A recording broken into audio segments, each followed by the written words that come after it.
క్రోధాద్భవతి సమ్మోహ.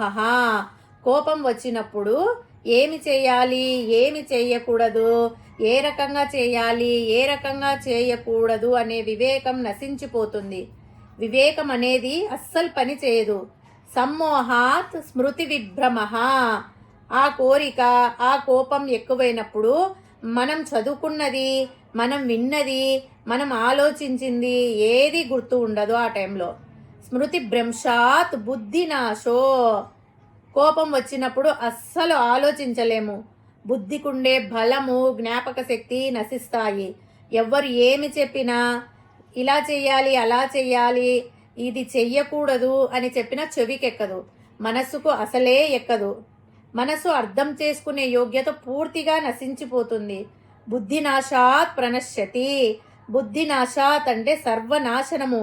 అతనికి ఎటువంటి విలువ, ఉపయోగము, ప్రయోజనము అంటే జీవించి ఉండి కానీ విలువ ఉండదన్నమాట అటువంటి వాళ్లకు. మిగతా ప్రాణుల కంటే విలక్షణంగా పరమాత్మ చెప్పినది అర్థం చేసుకొని జీవిస్తే మనిషి మనిషిగా జీవించినట్లు అని పరమాత్మ స్పష్టంగా చెప్తున్నాడు.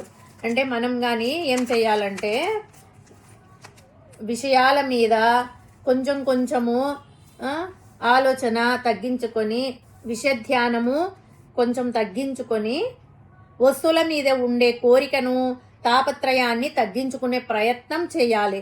దానికి పరమాత్మ మీద భక్తిని పెంచుకుంటూ, విషయాల మీద, వస్తువుల మీద ఆసక్తి తగ్గించుకుంటూ, ఆలోచన తగ్గించుకునే ప్రయత్నం చేయాలి.